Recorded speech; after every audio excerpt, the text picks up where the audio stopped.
Beneath swirling Cretaceous skies, shadows stretch across ancient plains, cast by wings so vast they blot out the sun. Millions of years ago, Earth was ruled not only by giants on land, but by flying predators whose size defied imagination, whose power reshaped ecosystems from coastlines to deserts. Hollow bones, reinforced for both lift and strength, carried bodies rivaling small airplanes, while keen senses tracked prey across endless horizons. These were creatures sculpted by evolution to dominate both air and land, where survival demanded precision, endurance, and audacity. Step into their world and witness the terrifying majesty of prehistoric flight. Titans in the blood-red dawn, Quetzalcoatlus northropi. Across the baked expanse of the late Cretaceous interior seaway, the first hints of morning light spilled over arid floodplains, where Quetzalcoatlus northropi, an animal whose wingspan exceeded 10 meters, began its slow and deliberate patrol of a world shaped by drought, heat, and turbulent winds. In these Texas badlands, preserved today within the Maastrichtian-aged Javelina Formation, the fossil bones of this colossal Azdarchid testify to an evolutionary gamble taken to its absolute extreme. A creature built not merely to fly, but to dominate the skies with a presence unmatched by any living organism. Paleontologists studying these remains have measured cervical vertebrae longer than a human forearm, and limb bones sufficiently hollow and reinforced to balance structural strength with minimal mass, revealing the engineering challenges met by an animal approaching the physical limits of powered flight. The skeletal proportions indicate a creature capable of surveying kilometers of terrain from its elevated vantage, using its towering, giraffe-sized stance to detect prey and carrion along braided river channels. In this harsh landscape, the sun's rising glow cast Quetzalcoatlus not as a distant myth, but as an active participant in a dynamic ecosystem, its anatomy shaped by selective pressures that demanded both precision and power. Beneath this monumental frame, limb structures evolved with remarkable specialization, featuring expanded humeral crests that anchored muscles essential for the explosive launch sequence, now considered one of the most dramatic behaviors of Mesozoic vertebrates. Research into Azdarchid biomechanics suggests that these giants relied on a quadrupedal vaulting method, using forelimbs as primary propulsion rather than hind limbs, which would have been inefficient under such extreme body proportions. As the animal positioned itself along riverbanks rich in small vertebrates, crustaceans, and the occasional carcass left by tyrannosaur-sized predators, its folded wings transformed from passive sails into engines of acceleration. The launch cycle, reconstructed from fossil comparisons and mechanical modelling, involved a rapid compression of the limbs, followed by a powerful upward thrust that lifted the body several meters before the wings unfurled into full span. Once airborne, Quetzalcoatlus exploited thermal updrafts generated by scorched ground surfaces, allowing it to ascend to altitudes where long-distance gliding became effortless. Each movement conveyed an evolutionary mastery of air currents, revealing an animal that had internalized the physics of flight long before humans struggled to grasp them.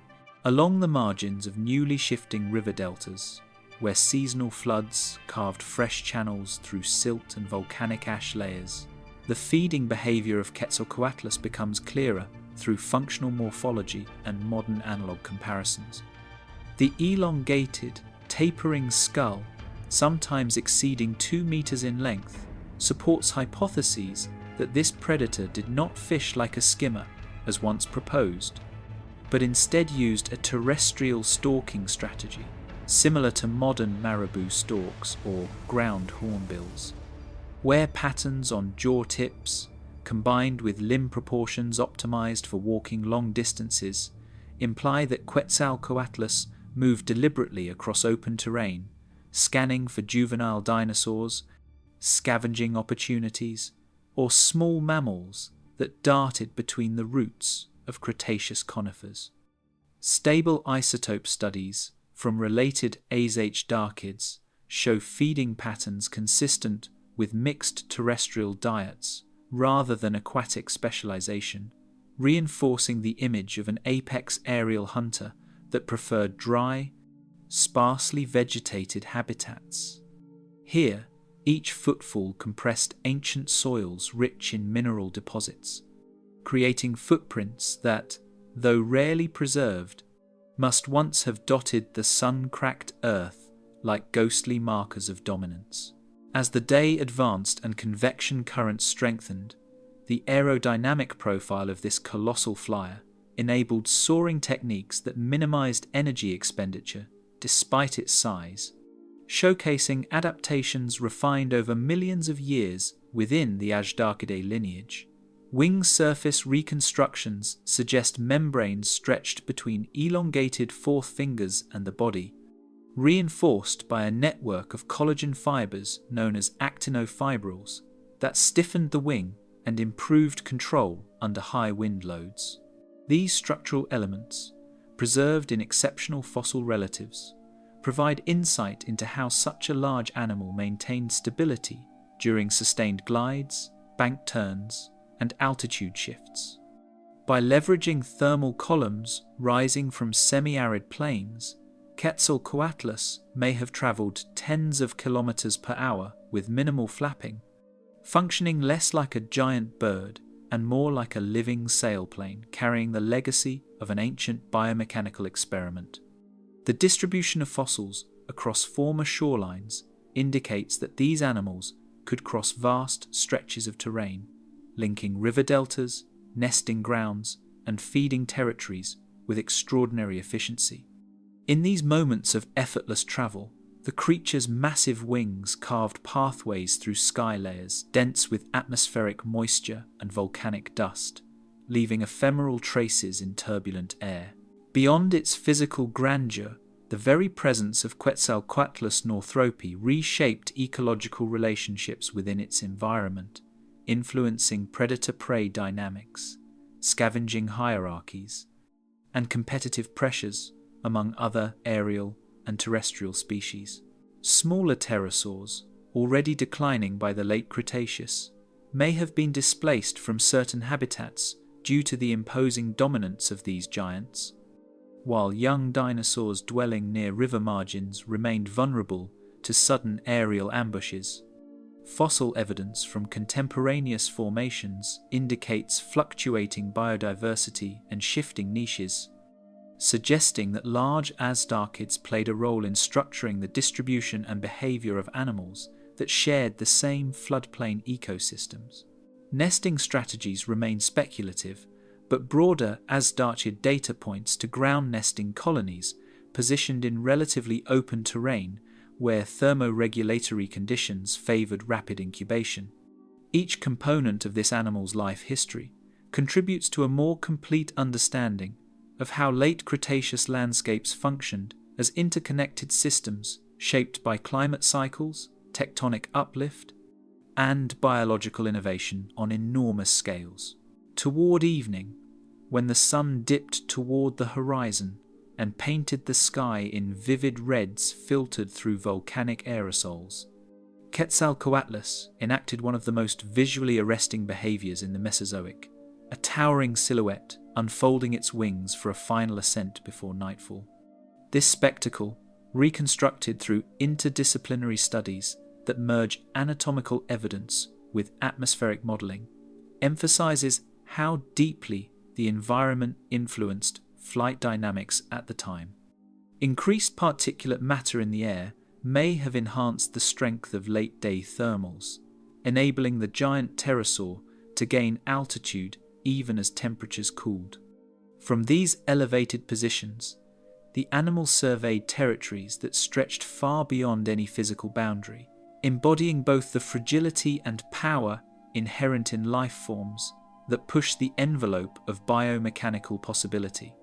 As darkness approached, the silhouette of this monumental creature dissolved into sky hues shaped by ancient climates, hinting at ecological stories that extend beyond sheer size into the realm of life's adaptability and relentless experimentation across deep time. In the fading glow of that crimson horizon, the image of Quetzalcoatlus Northropi, a creature that commanded both land and sky with unparalleled scale, lingers not only as a symbol of evolutionary daring, but also as a reminder that even the mightiest forms were shaped by forces more powerful than themselves, guiding each adaptation toward exquisite function or eventual extinction. And it is from this vast openness that our journey now turns toward denser, darker habitats, where another giant evolved a far more violent purpose. The monarch of ancient coasts, Hatzegopteryx. Where the vast red horizons fade into memory, the terrain narrows into a patchwork of dense forests, volcanic ridges, and fractured coastlines that formed the peculiar island world of late Cretaceous Transylvania, creating an environment where isolation sculpted life with rules far harsher and more unpredictable than those that governed the sprawling continents beyond its shores.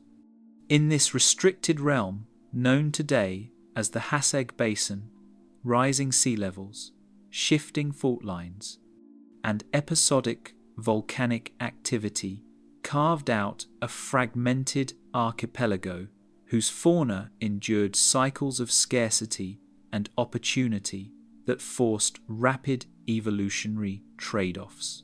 Here, survival was defined not by vast migrations or open-air dominion, but by the capacity to compete within intimately confined spaces where resources were limited, escape routes were few, and ecological pressures intensified the moment an apex predator appeared.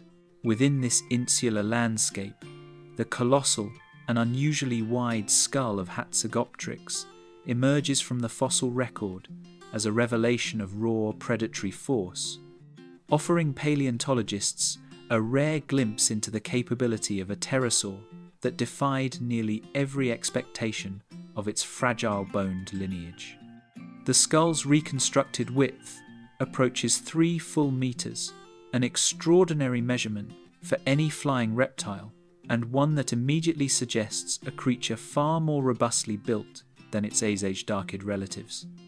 Unlike the long, slender, spear-like skulls typical of giants such as Quetzalcoatlus, Hatzegopteryx possessed a broad, thick, immensely strong head with reinforced bone laminae arranged to withstand powerful stresses. These cranial adaptations reveal an animal less dependent on delicate probing and more aligned with the mechanics of grasping, crushing, and overpowering prey, far larger and more resistant than anything most pterosaurs could subdue. Far more revealing than its skull alone are the massive cervical vertebrae, each one internally buttressed with labyrinthine struts that defy the delicate architecture seen in most pterosaurs, indicating a neck capable of absorbing immense loads during both predation and terrestrial movement. These vertebrae exhibit a complex honeycomb of trabecular supports arranged in arches and cross-braced columns, creating a lightweight yet astonishingly strong structural framework reminiscent of advanced engineered materials. Stress analyses performed on digital reconstructions demonstrate that these bones could withstand forces comparable to those experienced by large theropod dinosaurs, suggesting that Hatzegopteryx was not merely large, it was biomechanically optimized for powerful, targeted strikes. This level of reinforcement would have enabled the animal to deliver downward blows or wrench struggling prey without risking catastrophic skeletal failure, a feature virtually unparalleled among flying vertebrates. Surrounding this giant predator, the island's fauna evolved into dwarfed forms whose reduced size created a unique ecological hierarchy that Hatzegopteryx exploited with ruthless efficiency. enabling it to dominate an environment where limited land area dramatically shifted relative body sizes. The titanosaurs present on the island, such as Magyarosaurus, measured only a fraction of their continental relatives, sometimes no larger than a modern cow, despite belonging to a lineage renowned for titanic proportions.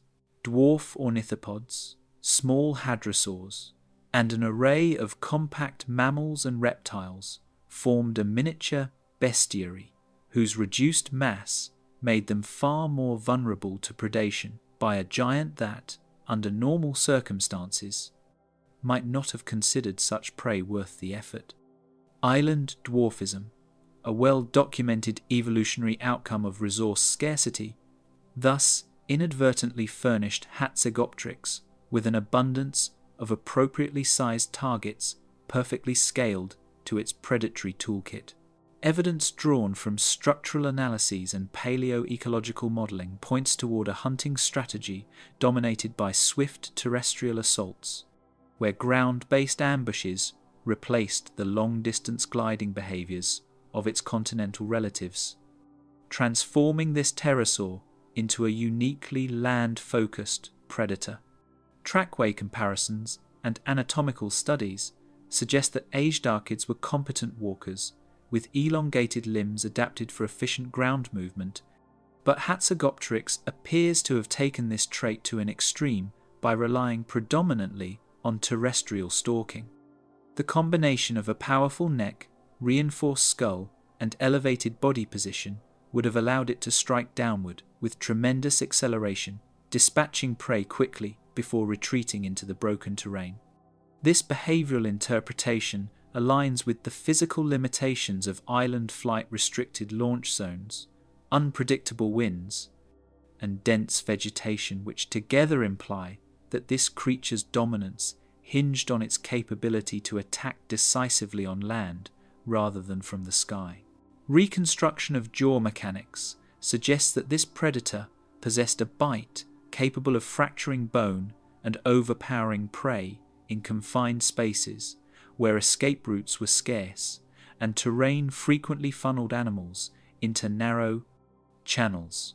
Biomechanical modelling indicates that its jaws could generate significant compressive forces, aided by thick muscle attachment sites, and a skull geometry built to distribute strain effectively.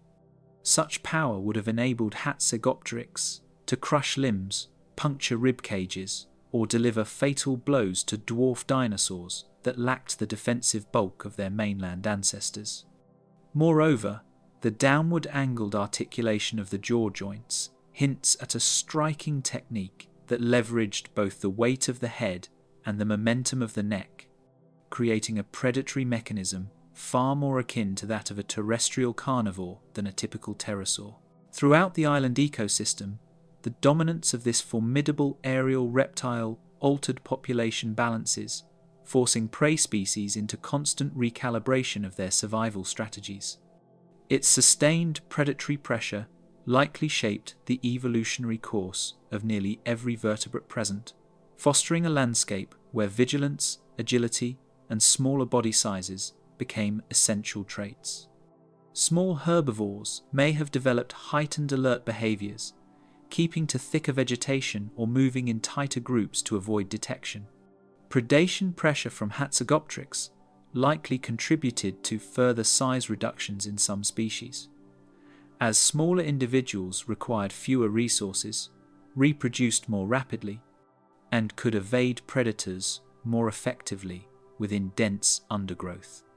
Even apex roles normally occupied by theropod dinosaurs were instead inherited by this giant pterosaur, underscoring the profound reshuffling of ecological niches that island isolation can produce. Stretching over fragmented shores, the silhouette of this giant reflects the paradox of isolation. Immense power paired with profound fragility. It shapes creatures that thrive in the narrowest corners of existence. And as we move onward from these insular hunting grounds, the narrative drifts toward an ancient seaway where power yielded to grace and the mastery of flight embraced a far more fluid and elegant form. Riders of the endless wind, Pteranodon longiceps. Beyond the fractured islands of Transylvania, the wind carries across the endless expanse of the western interior seaway, where open skies demanded a different kind of mastery from the creatures that dared to claim them. Unlike the confined hunting grounds of island giants, this immense inland sea offered freedom tempered only by weather, ocean currents, and the availability of pelagic prey. The vast, unbroken horizon required animals capable of sustained flight, precision gliding, and remarkable energy efficiency. And among these masters of the sky, Pteranodon longiceps stood as one of the most elegant and specialized. Fossils, preserved in the Niobrara and Pierre Shale formations, primarily in Kansas, reveal an animal exquisitely adapted to life above water. Wings exceeding 6 meters in span, hollow yet reinforced bones, and a skeletal structure designed for minimal weight without sacrificing strength.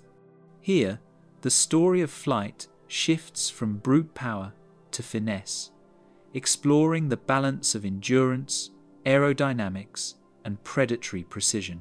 Here, Pteranodon longiceps stretched its wings over 6 meters, a canvas of aerodynamics honed for gliding rather than brute terrestrial strength. The forelimbs are elongated, and the fourth finger is dramatically extended, supporting a thin wing membrane anchored along the body and hind limbs, creating a broad, flexible surface optimized for soaring. Lightweight, hollow bones, reduced mass while maintaining structural integrity, and the body's streamlined contours minimized drag, allowing the animal to glide across hundreds of kilometers without flapping.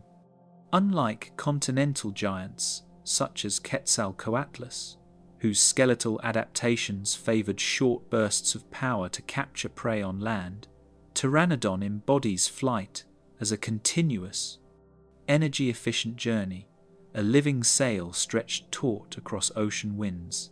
The towering cranial crest, varying dramatically between males and females, hints at a world shaped as much by courtship as by survival. Male crests could reach extraordinary heights, sweeping backward in thin, aerodynamic plates that likely served multiple functions: balance during flight, visual signaling over long distances, and sexual selection. Smaller females bore modest, less conspicuous crests, emphasizing that social behavior and reproductive strategies were as important as the mechanics of predation.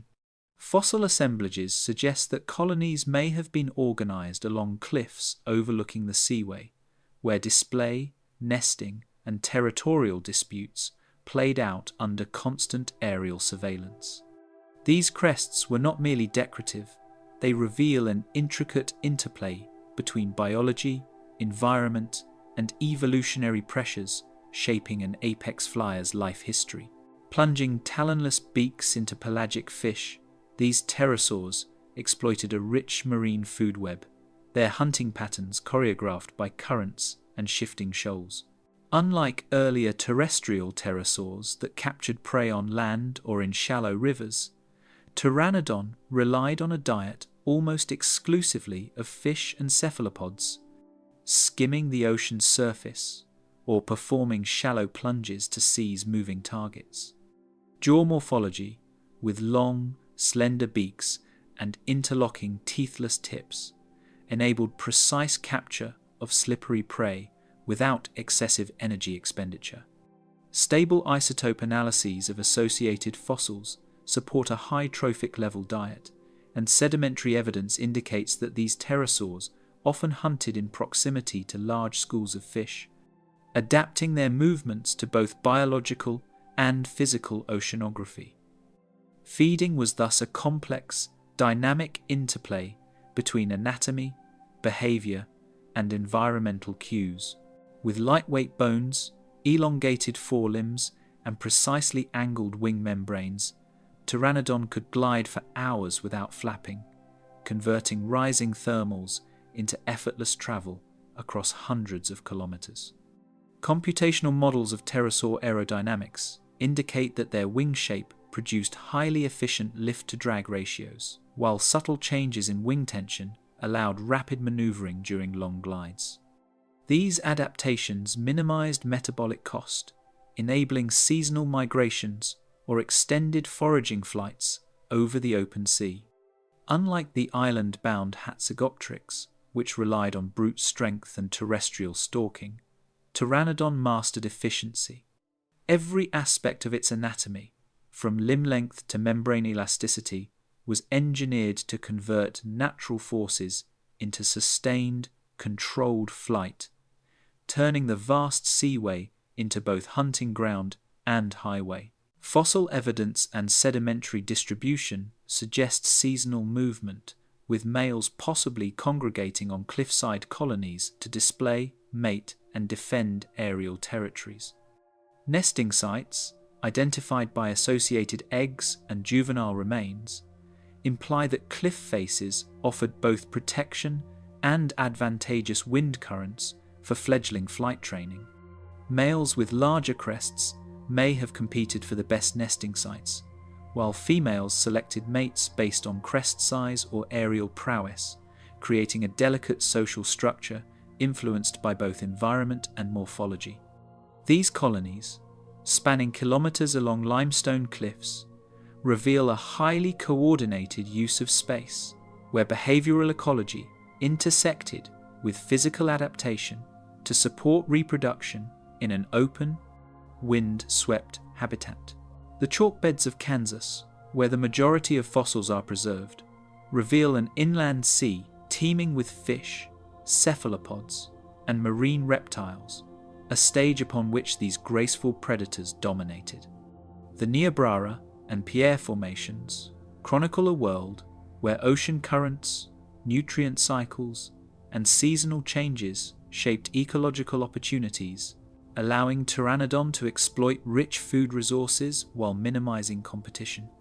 Interactions with other large pterosaurs, mosasaurs, and aquatic reptiles suggest a complex web of predation and avoidance, with each species influencing the movements and behavior of the others. This marine theatre highlights the contrast between open ocean hunting and the confined predation of island giants, demonstrating how environmental scale profoundly shapes evolutionary trajectories. Thermals lifting these creatures above sunlit waters, the story of Pteranodon unfolds as a testament to flight defined by finesse, endurance, and energy efficiency, a narrative that sets the stage for the hammer-skulled phantoms that would soon navigate the humid, turbulent skies of Gondwana. In these endless glides, we witness evolution's capacity to prioritize elegance over raw power, revealing how apex aerial predators could dominate vast spaces without resorting to brute force. Every anatomical feature, from crest to wingtip, functions as a component in a biomechanical symphony finely tuned to exploit wind, current, and prey alike. This mastery of flight, grounded in both physics and biology, leaves a profound impression of adaptation optimized for open-air life, bridging the narrative from the isolated ferocity of island giants to the refined aerial dominance that emerges over global seas. The Cretaceous hammer-skull Tupuxuara leonardi over the radiant rivers and sculpted basins of Gondwana. Tupuxuara moves with astonishing control, mastering every turbulent draft. Unlike the expansive, open waters of the Western Interior Seaway, these tropical landscapes were dense with vegetation, dotted with floodplains and lagoons, and punctuated by jagged cliffs. Survival here demanded both maneuverability and precision, a challenge that Tupuxuara leonardi met with an extraordinary combination of cranial architecture, skeletal refinement, and behavioral sophistication. Fossils preserved in the Santana Formation of Brazil capture this pterosaur's presence in a world defined by rapid environmental fluctuations, revealing a creature whose aerial mastery was inseparable from the intricate ecosystems it patrolled. Each fossil-bearing layer tells a story of sudden floods, shifting river channels, and episodic storms, suggesting that the species had to adapt continuously to changing conditions. Its towering cranial crest rises like a cathedral spire, an engineering marvel both lightweight and structurally reinforced, projecting identity across dense forests and open river corridors alike. Composed of thin, hollow bone, reinforced internally by struts and ridges, the crest could extend over 1/2 meter beyond the skull's back, a dramatic visual display that served multiple purposes. Not only did it provide aerodynamic stabilization during rapid flight maneuvers, but its sheer size and shape likely conveyed information about age, sex, and fitness to conspecifics across noisy, sunlit skies. Variability in crest morphology suggests sexual dimorphism, with males displaying taller, broader crests used in mid-air courtship displays or cliffside posturing. Such cranial ornaments may have also influenced thermoregulation, casting shadows over the skull during intense sun exposure or channeling airflow during glides. Elongated forelimbs, membranous wings, and subtle skeletal modifications allow Tupacchuara to maneuver with astonishing precision, banking sharply to exploit thermals and negotiate forested obstacles. The wing membrane is attached along the elongated fourth finger and to the body, creating a flexible, responsive surface capable of fine adjustments in lift and drag. Lightweight yet reinforced limb bones supported repeated flexing without structural failure, allowing agile turns and sudden dives. These features were critical for hunting within the dense mosaic of rivers, islands, and forest gaps, enabling rapid course corrections to snatch fish from shallow lagoons or intercept small terrestrial prey along water edges.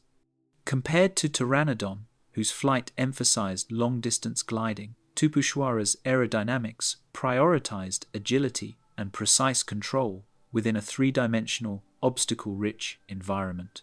Jaw structure and beak shape suggest a diet of fish, small vertebrates, and perhaps fruit, making it a versatile hunter in a biome where prey is abundant but competition is fierce.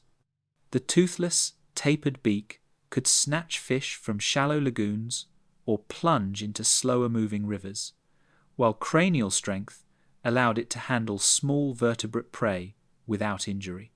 Trace fossils and comparative morphology suggest opportunistic feeding strategies, including scavenging or consuming insect swarms during certain seasons. This ecological versatility demonstrates an evolutionary adaptation to a highly competitive environment where resources fluctuated seasonally, forcing predators to combine precision hunting with opportunistic tactics. Its dietary flexibility, paired with agile flight, positioned Tupacchuara as a dominant aerial predator in both forested corridors and open lagoon systems. Evidence indicates that crest size and shape varied between sexes, hinting at complex courtship displays performed mid-flight or from cliffside roosts to attract mates and assert dominance. Males likely used exaggerated crests in aerial displays that combined head movements, banking maneuvers, and strategic positioning relative to thermals, turning the sky into both a stage and a competitive arena. Females, observing these performances, could select mates based on visual cues indicating strength, agility, or genetic fitness, a behavior paralleling that of modern birds of paradise and raptors. Fossil assemblages suggest that certain roosting sites along cliffs and river bends functioned as social hubs where multiple individuals congregated seasonally, revealing an intricate balance of predation, display, and territoriality. Competition for these roosting sites may also have shaped juvenile development, pushing younger individuals to refine aerial skills early in life. The Santana Formation preserves fossil-rich lagoons and floodplains, revealing a dynamic world of fluctuating rivers, tropical forests, and storm-driven air currents that shaped every aspect of aerial life. Rapid sedimentation and exceptional preservation allow paleontologists to reconstruct the landscape in astonishing detail, showing not only the pterosaur's physical adaptations, but also the interplay of environmental factors influencing its behavior. Periodic storms, shifting river channels, and dense canopy cover created a challenging three-dimensional environment where Tupukchuara's agility and crest-driven signaling were critical for survival. Vegetation patterns, inferred from plant fossils, suggest canopy gaps and riverine corridors that guided flight paths, while seasonal flooding dictated nesting periods and prey availability. Every feature, from skeletal flexibility to cranial ornamentation, reflects selective pressures that were both ecological and social. From other pterosaurs to crocodile-like predators lurking along riverbanks, Tupukchuara had to negotiate both the sky and the land with equal skill, its crested head signaling authority, while its wings executed survival-driven precision. Interactions with sympatric species, including smaller pterosaurs, turtles, and fish-rich vertebrate assemblages, required a combination of avoidance, competition, and opportunistic hunting. The towering crest may have functioned not only as a display, but as a stabilizing counterweight during rapid maneuvers, integrating biomechanics with social ecology. In this ecosystem, aerial dominance demanded both structural ingenuity and behavioral intelligence, demonstrating that survival in the Cretaceous tropics was as much about negotiation and signaling as it was about predation. Additionally, the presence of thermals rising from river valleys likely influenced hunting strategies and social displays, with birds of prey-like behavior shaping flight corridors through the forest canopy. High above river bends and canopy tops, Tupukchuara exemplifies evolution's capacity to merge structural innovation, aerial agility, and social signaling, preparing viewers for the next predator, whose life was defined less by finesse and display and more by relentless impact against both sky and prey. Every aspect of this hammer-skulled pterosaur, from cranial crest to wing membrane, is a testament to adaptation within a turbulent, competitive environment, a vivid counterpoint to the serene, energy-efficient mastery of Pteranodon in observing its navigation of thermals, obstacles, and conspecifics. We glimpse the evolutionary creativity that shaped apex flyers in response to diverse habitats. The interplay of environment, behavior, and anatomy sets the stage for the next chapter, where the narrative will descend from tropical skies to confront a predator whose world was defined by sheer force and devastating impact rather than aerial grace. The alpine shadow, Desungaripterus Way. Descending from tropical river valleys, the wind carries us toward jagged coastal cliffs, where Desungaripterus masters an unforgiving interface of land, sea, and sky. Unlike the broad floodplains and thermally active skies of Gondwana, these early Cretaceous shorelines were sculpted by uplifted ridges, tidal fluctuations, and relentless storm-driven winds. Here, survival demanded not only strength, but precision. Takeoffs from uneven rock ledges, navigation through turbulent gusts, and foraging along jagged coastlines. Fossils from the Tugulu group of Xinjiang, China, reveal a pterosaur whose adaptations were honed by these extreme conditions, a creature defined by resilience, mechanical ingenuity, and ecological mastery.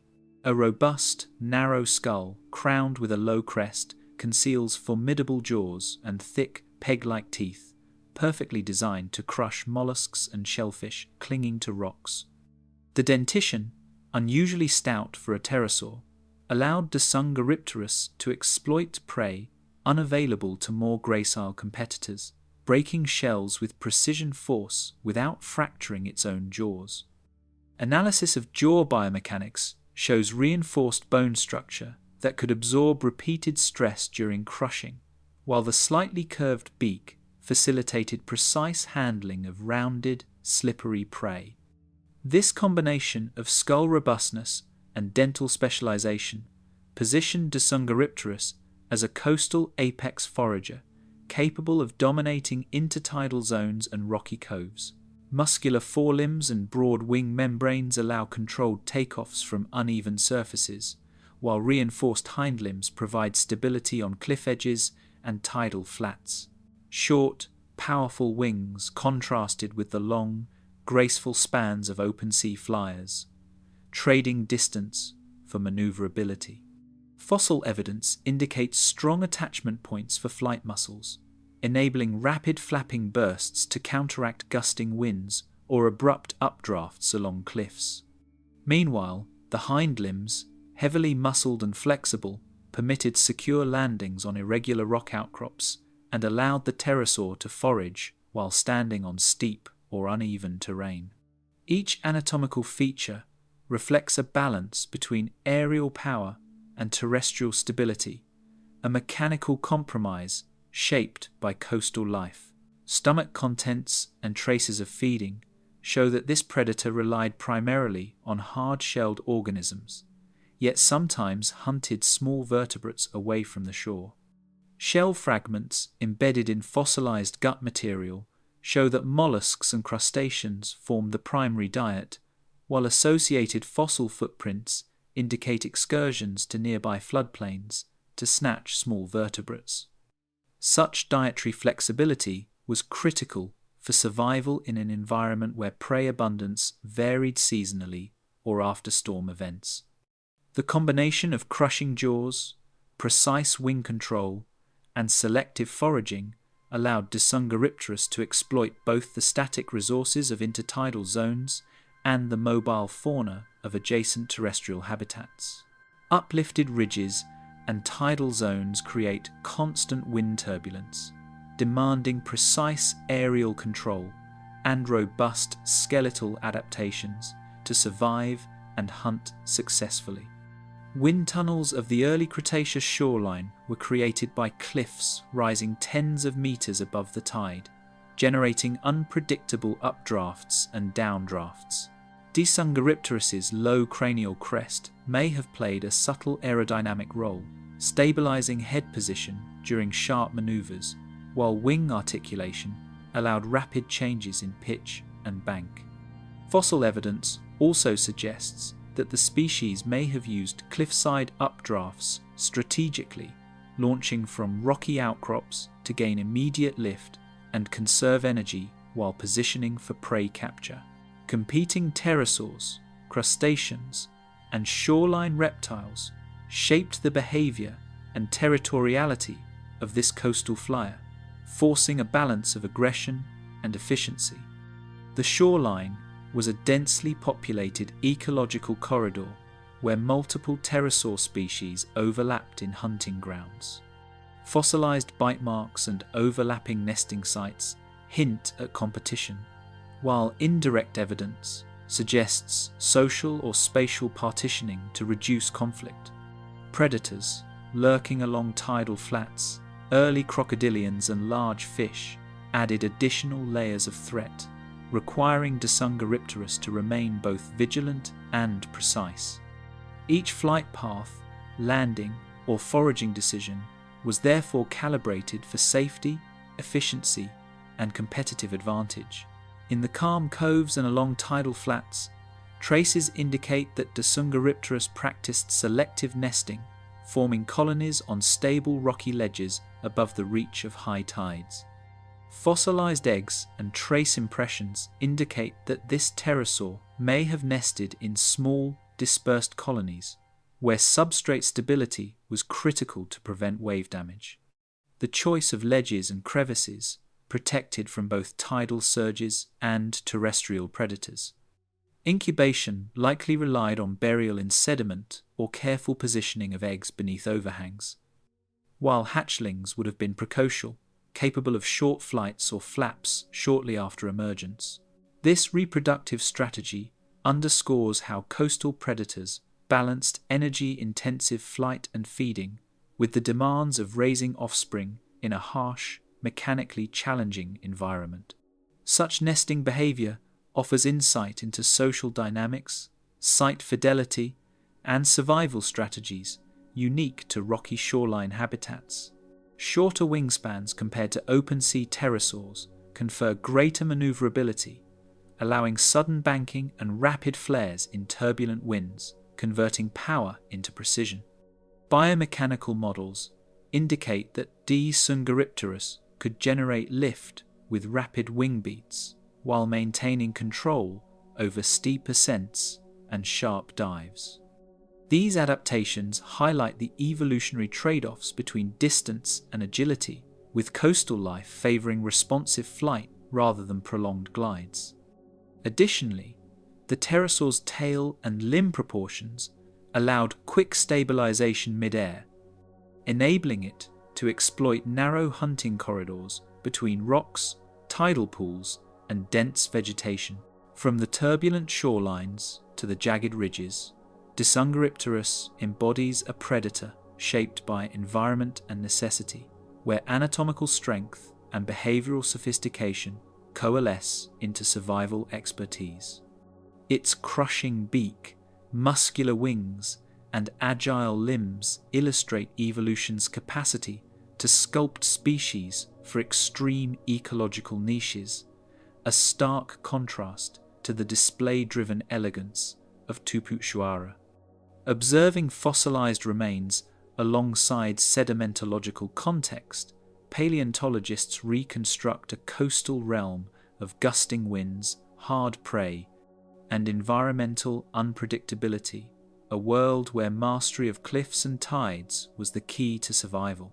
Every anatomical and behavioral trait reflects selective pressures imposed by mechanical and ecological constraints, underscoring the ingenuity of evolution in shaping form and function. On these jagged cliffs and storm-lashed beaches, Disungaripterus exemplifies the synthesis of power, precision, and ecological resilience, setting the stage for the next predator whose dominance is measured in both speed and devastating impact. Each feature, from reinforced jaws to wing articulation, speaks to an evolutionary narrative where brute force and mechanical necessity outweigh courtship or aerial elegance. Through this lens, we see how coastal foragers thrived under relentless environmental pressures, providing a vivid bridge from tropical, display-focused skies to habitats demanding both strength and tactical prowess.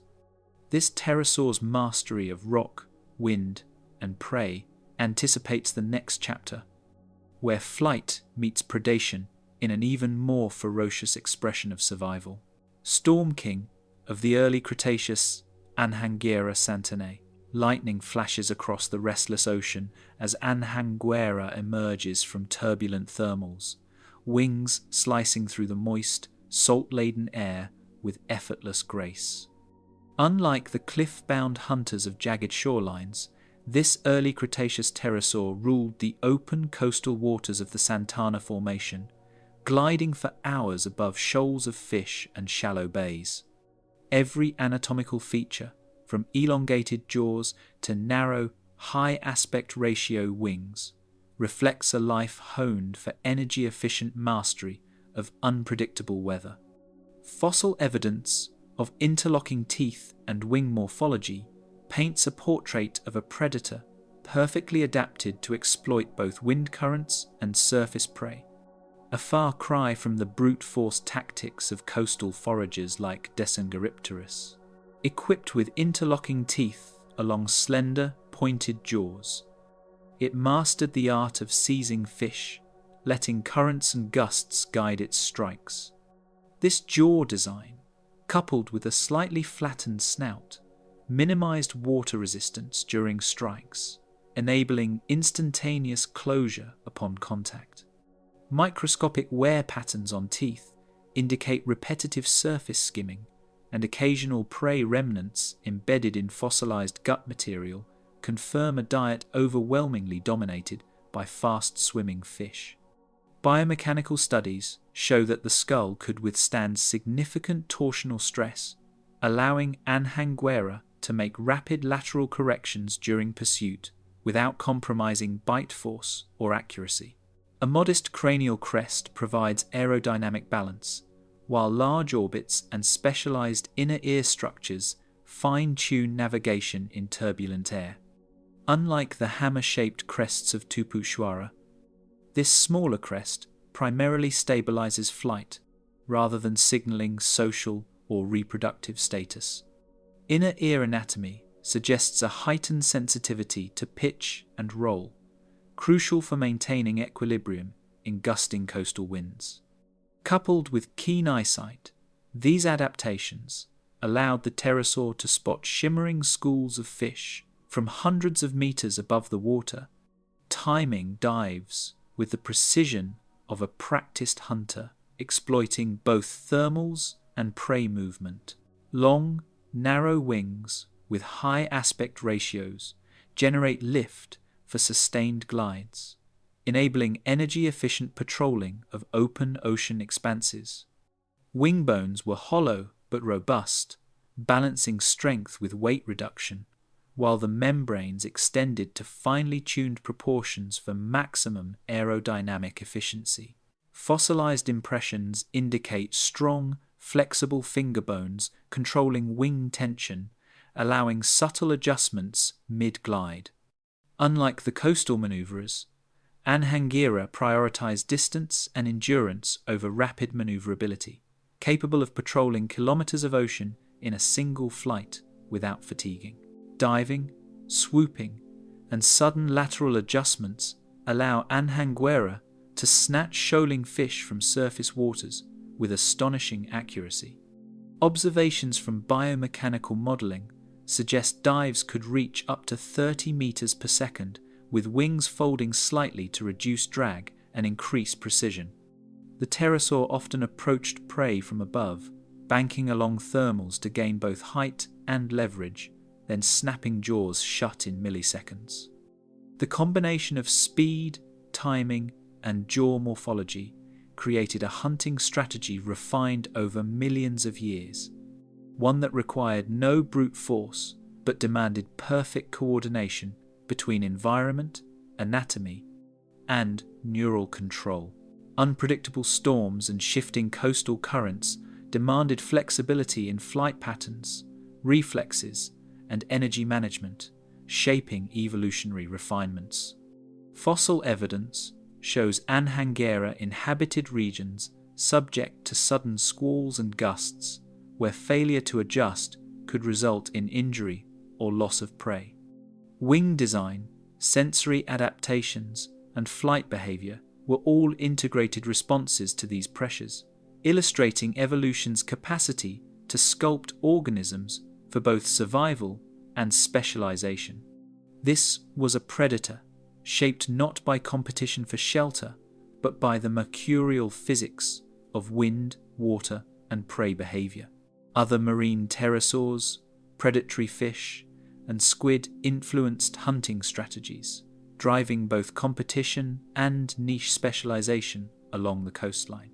Fossil assemblages suggest that while Anhanguera dominated the open water hunting niche, it shared space with smaller, faster flyers that preyed on shallow waters or juvenile fish. Large predatory fish occasionally intercepted individuals, requiring split-second adjustments during dives. Such ecological interactions reinforce the need for efficiency, speed, and precise environmental awareness, emphasizing that even apex aerial predators faced constant, selective pressures. Nesting and reproduction added another layer to its complex life. Evidence from nearby lagoonal deposits suggests that Anhangera may have laid clutches of 2 to 3 eggs in sheltered sandy banks or floodplain patches above high water marks. The eggs were small relative to adult size but robust, and hatchlings were likely capable of short flaps soon after emergence, a necessity for avoiding predators in open habitats. These reproductive strategies reveal a balance between maximizing offspring survival and maintaining aerial efficiency, integrating life history with ecological mastery. In the storm-laden expanse of coastal skies, Anhanguera exemplifies evolution's pursuit of precision, endurance, and aerodynamic grace. Its elongated jaws, sensitive sensory systems, and finely tuned wings demonstrate a predator perfectly integrated with the unpredictable physics of wind and water. Unlike the cliff foraging powerhouses, this pterosaur relied on energy efficiency, timing, and finesse, a vivid reminder that dominance can be achieved without brute force. Every dive, glide, and sweep of the wings reflects millions of years of evolutionary refinement, positioning Anhanguera as a true master of the storm-swept early Cretaceous oceans. Each moment of its flight foreshadows the larger airborne giants that will emerge, where wingspans surpass imagination and speed merges with brute-scale predation. Observing Anhanguera from above, the viewer can trace the lineage of oceanic flight mastery, linking energy-efficient hunters with their colossal successors.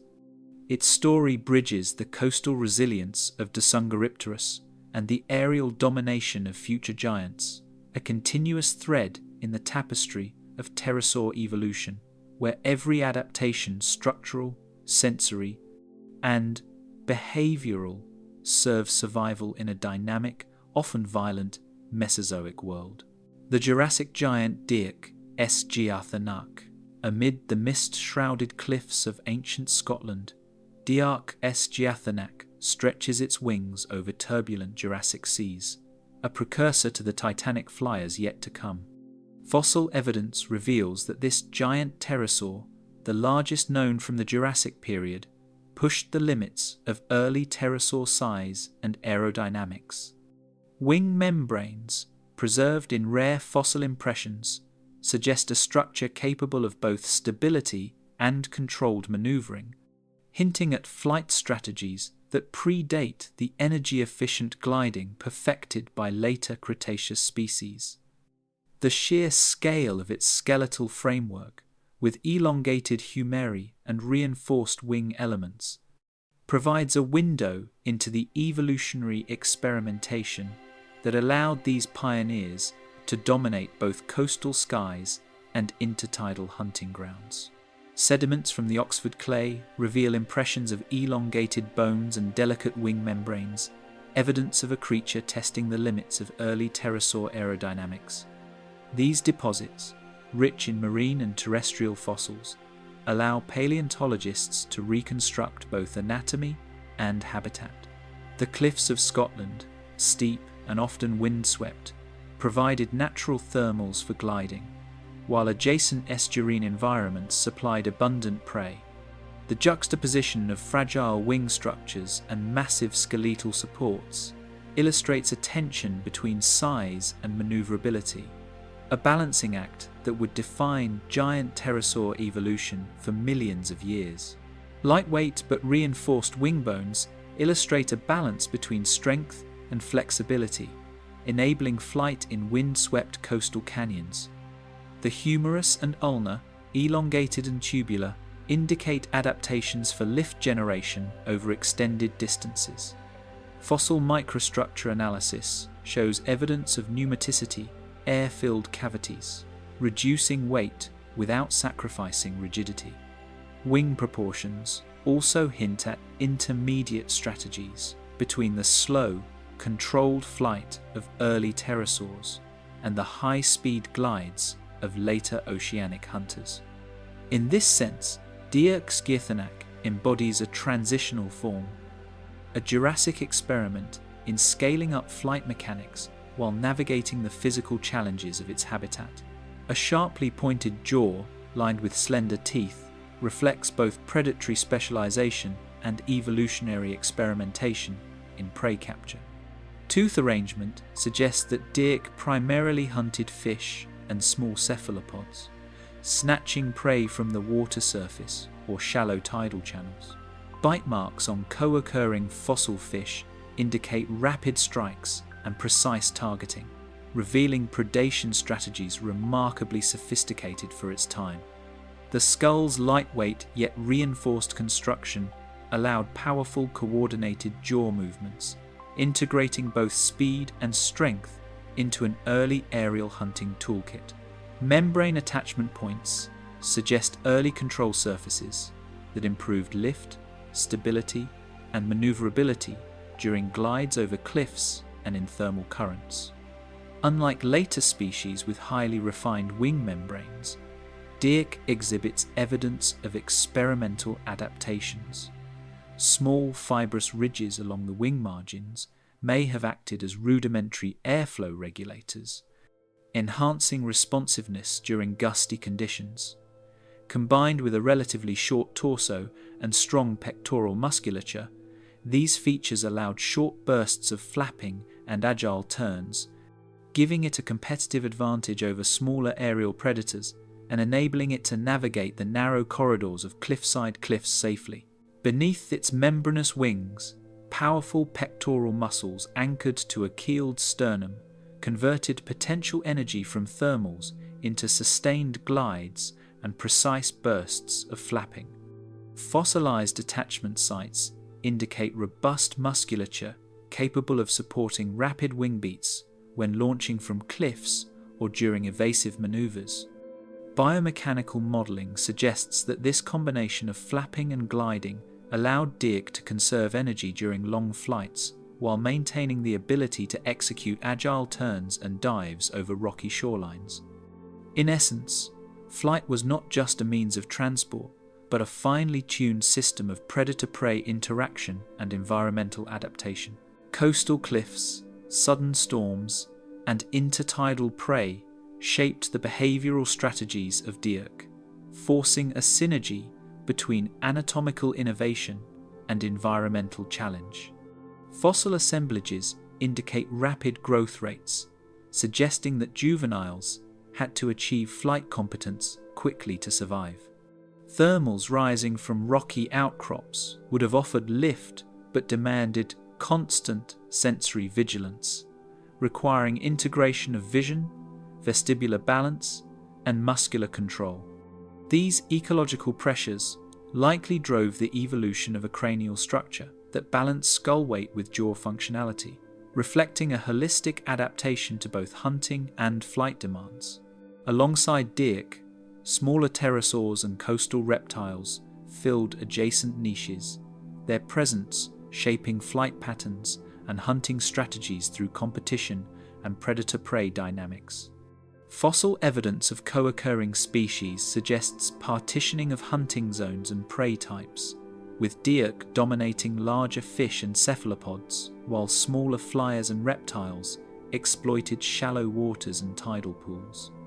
These interactions may have pressured Dirk to refine its flight efficiency, strike precision, and navigational acumen, emphasizing how ecological competition drove evolutionary innovation even in these early giants. Observing fossilized bite marks and stomach contents, paleontologists reconstruct precise strikes on fish and cephalopods, indicating sophisticated hunting far earlier than previously thought. These findings underscore that apex aerial predation was not solely a Cretaceous phenomenon. Rather, Jurassic giants like Dirk pioneered strategies that later species would refine. Their ability to combine size, aerodynamics, and predatory skill foreshadowed the evolutionary trajectory of pterosaur gigantism, bridging the gap between experimental early flyers and the fully optimized oceanic hunters of the Cretaceous. Nesting and juvenile development reveal another layer of complexity in Dirk's life.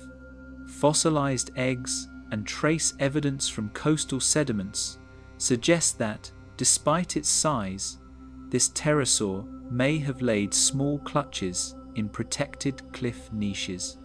Hatchlings were likely capable of short glides soon after hatching, essential for avoiding predators in a habitat dominated by both terrestrial and aerial threats. These reproductive strategies highlight a balance between ecological risk, parental investment, and the evolutionary pressures driving early gigantism.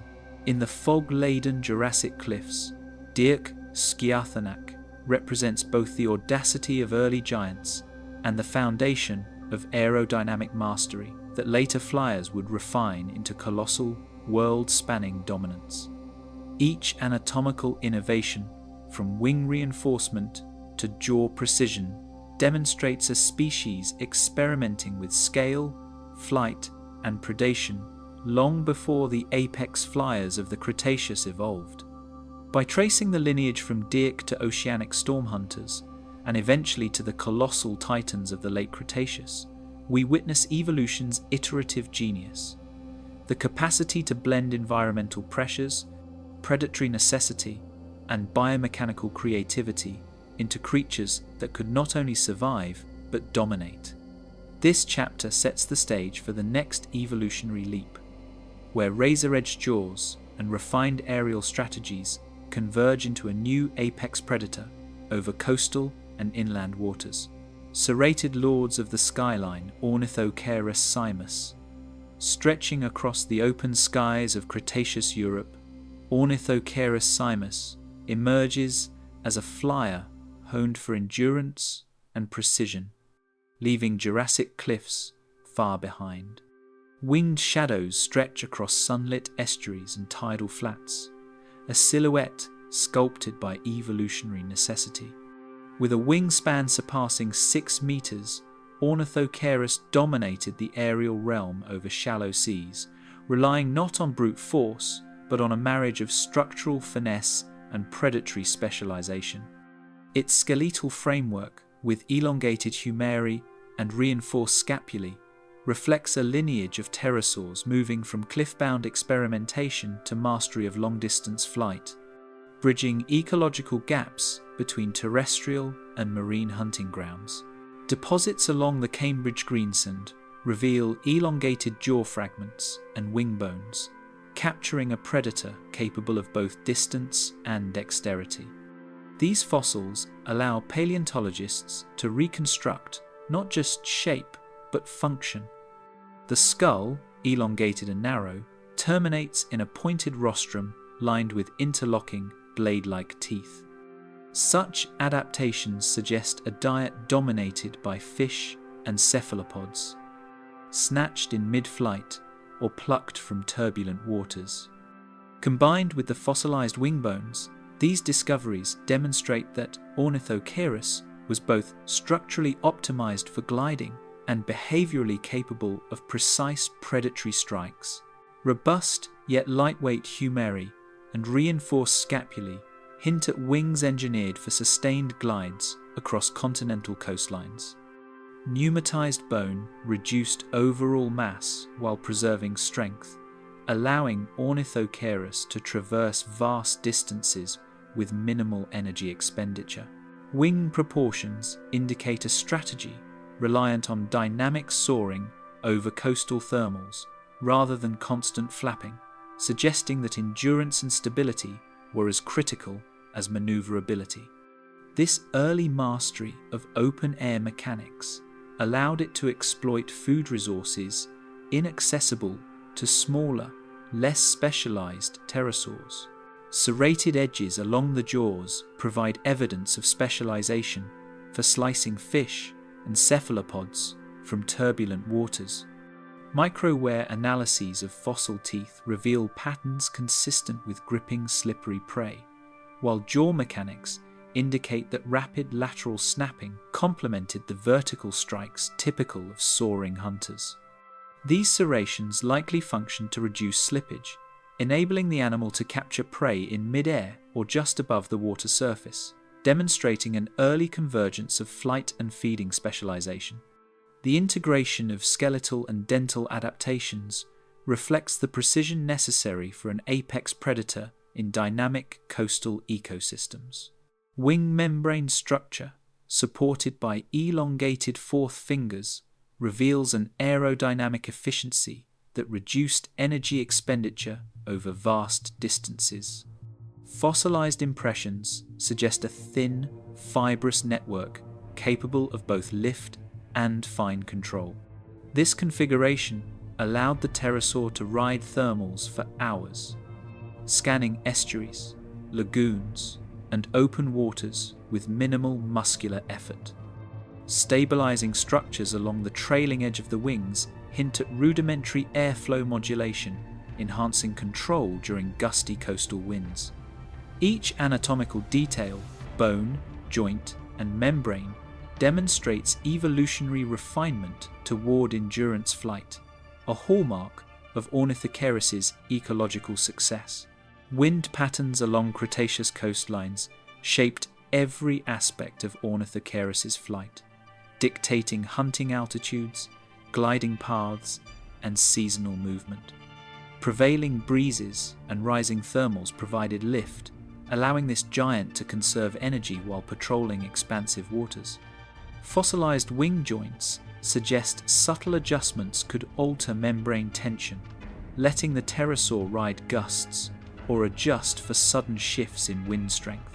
By integrating meteorological conditions into its flight strategy, Ornithocheirus transformed environmental variability into a tool for hunting efficiency and extended foraging ranges, demonstrating an early form of aerodynamic intelligence. Isotopic analysis of fossil bones suggests seasonal movements, enabling Ornithocheirus to exploit multiple coastal ecosystems across Europe. Oxygen and strontium ratios point toward migration patterns, likely following prey abundance or breeding cycles, indicating a remarkable capacity for navigation and long-distance flight. Such behavior would have conferred advantages over sedentary competitors, extending foraging ranges and reducing intraspecific competition.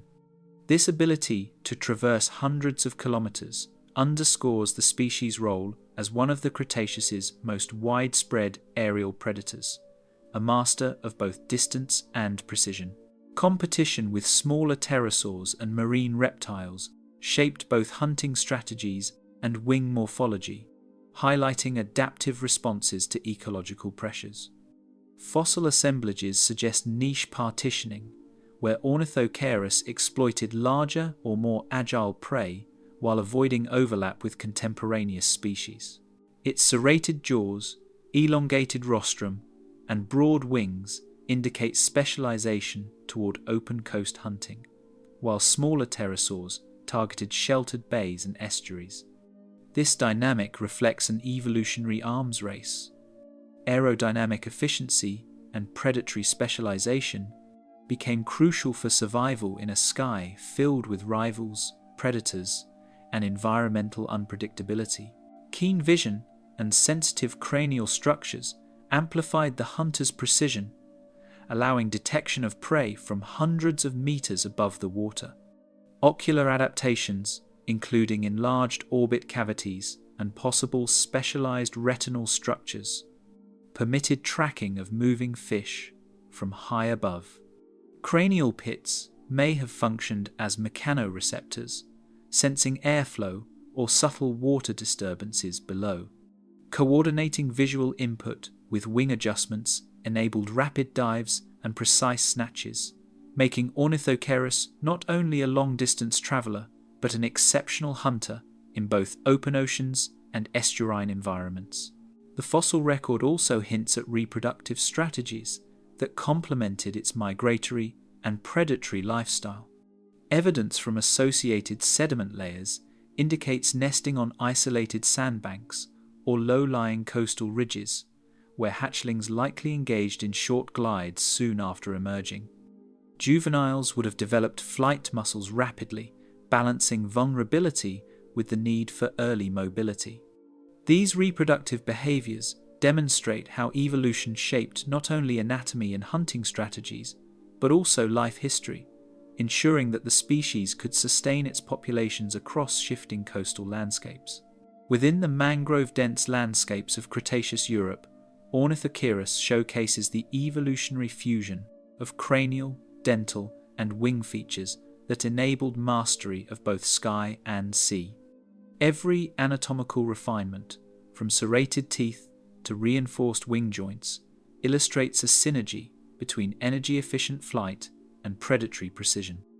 By integrating aerodynamic adaptation, hunting specialization, and migratory behavior, Ornithocheirus simus represents a culmination of Cretaceous pterosaur evolution, where endurance, range, and lethal efficiency converge.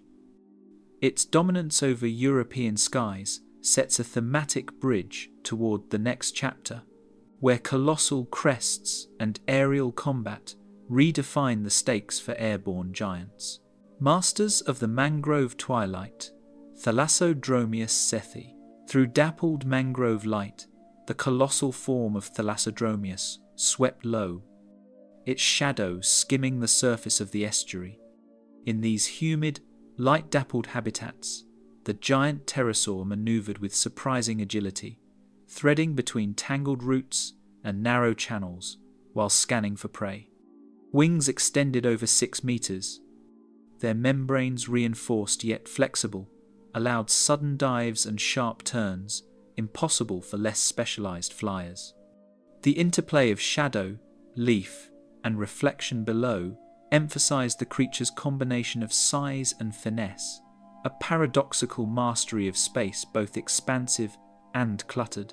Fossilized skulls reveal a crest that towers above the jawline, a structure whose size and curvature hint at functions beyond display alone. Measuring over 1 meter in height in some specimens, this crest likely played a role in aerodynamic stability, acting as a rudder during low-speed glides or steep dives through dense foliage. At the same time, the crest may have been a communication tool, signaling dominance or reproductive status among conspecifics, in a habitat where visual cues were essential for both mating and territoriality. Each ridge, curve, and hollow in the cranial bones reflects a balance of structural integrity and evolutionary theatre, where survival and spectacle were intertwined. Wing morphology, with elongated fingers and reinforced joints, allowed sudden dives through the dense foliage without compromising lift or maneuverability.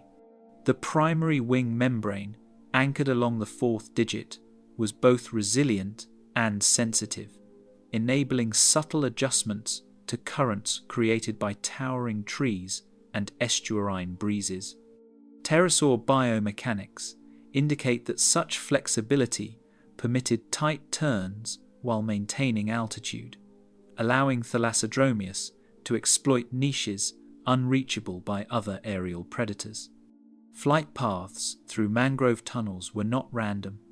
They reflected a combination of predator experience, environmental adaptation, and the instinctive responses honed over generations. Dental patterns indicate a diet of fish, small reptiles, and possibly crustaceans, suggesting hunting strategies that required both precision and opportunism.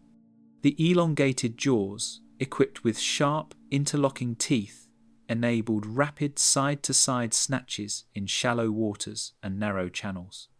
Toothwear patterns, combined with fossilized remains of prey, imply that hunting relied not solely on glide efficiency, but also on timing, accuracy, and a keen understanding of aquatic behavior. The diet of Thalassodromeus reveals how anatomical specialization translates directly into ecological success, particularly in environments with high prey diversity and structural complexity. Sediment analysis from lagoonal deposits hints at nesting sites along muddy banks, where hatchlings may have learned short glides among tangled roots. These nesting behaviors suggest that even the youngest pterosaurs were subject to environmental pressures, shaping flight competency early in life. Fossilized eggs and partial juveniles indicate a rapid development of wing musculature and coordination, necessary for avoiding predation in densely vegetated, predator-rich estuaries. Such reproductive strategies ensured the continuity of highly specialized traits, passing both aerial agility and crest function to successive generations. Eye socket and cranial bone structure suggest advanced visual acuity and depth perception, critical for navigating shaded, obstacle-filled habitats. The placement and size of the orbits, along with inferred retinal density, indicate an ability to detect motion across complex three-dimensional landscapes. In low-light conditions under the mangrove canopy, these visual adaptations would have allowed precise timing in dives, accurate prey capture, and avoidance of collisions. Combined with aerodynamic stability provided by the cranial crest and wing structure, the sensory suite of Thalassodromeus exemplifies how anatomy, environment, and behavior coalesced to create an apex predator in its niche. Behavioral reconstructions propose social interactions mediated by crest display, where dominance, mating, and territoriality converged with aerial hunting. Fossil assemblages and crest variation suggest that males may have used visual exaggeration to deter rivals or attract mates, creating a layered dynamic in both flight and land-based interactions. These displays would have occurred simultaneously with foraging, revealing a dual function where energy expenditure in hunting and signaling was optimized for survival and reproductive success.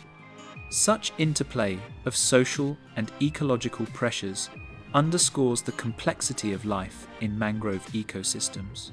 In the dim corridors of the mangrove forest, Thalassodromeus flows effortlessly, a predator sculpted for both display and deadly efficiency. The silhouette of a crest slicing through filtered sunlight, wings extended with perfect tension, and teeth poised for capture encapsulates evolution's ability to craft a multifunctional tool, simultaneously weapon, instrument, and signaling device. Observing this creature in its environment reveals the delicate balance between structural extravagance and functional necessity, a theme that echoes through the evolutionary history of pterosaurs. Fluctuating tides and seasonal water levels shaped both hunting behavior and habitat preference. Fossil and sediment evidence indicate that Thalassodromeus exploited temporary pools and shallow estuaries to concentrate prey, taking advantage of water receding during dry periods. Such environmental awareness demonstrates a level of ecological sophistication beyond mere instinct. The pterosaur's success depended on integrating tidal cycles, thermals, and prey movement into a seamless flight and hunting strategy. This adaptability allowed it to dominate mangrove and estuarine food webs with efficiency rarely matched by contemporaneous aerial predators. Juvenile development further emphasizes evolutionary innovation, where early flight competency intersected with survival imperatives. Fossilized limb proportions suggest that hatchlings quickly acquired sufficient wing strength to glide and maneuver through the cluttered habitat, minimizing vulnerability to both terrestrial and aerial predators. Learning flight in such complex terrain would have required not only physiological readiness, but also behavioral flexibility, reflecting how life history strategies were finely tuned to environmental constraints and predation pressures. Growth patterns in limb bones indicate rapid muscular development, reinforcing the importance of early aerial capability. Shadows lengthen through the mangroves as Thalassodromeus moves, a living embodiment of evolution's most precise synthesis of form, function, and survival. Each anatomical innovation, from towering crest to flexible wing membrane, from interlocking teeth to highly acute vision, served a coordinated purpose.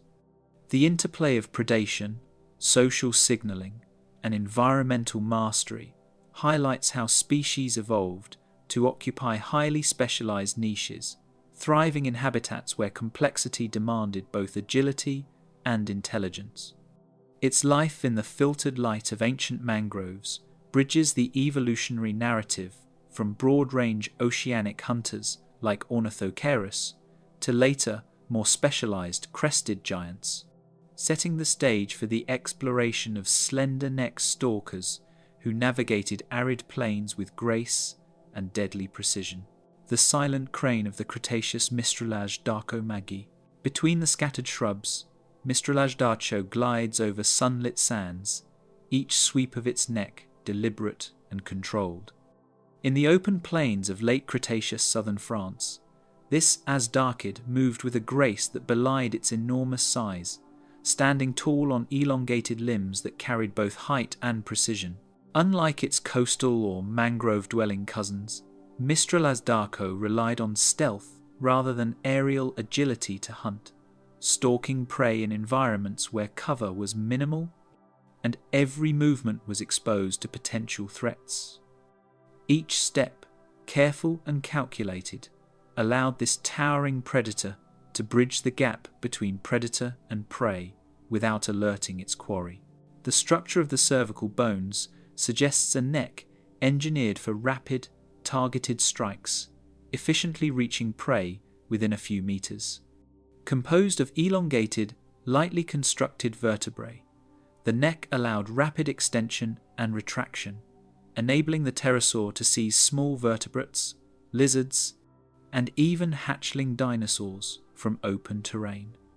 The articulation points suggest a remarkable combination of flexibility and strength, permitting both lateral sweeps and vertical thrusts without sacrificing stability.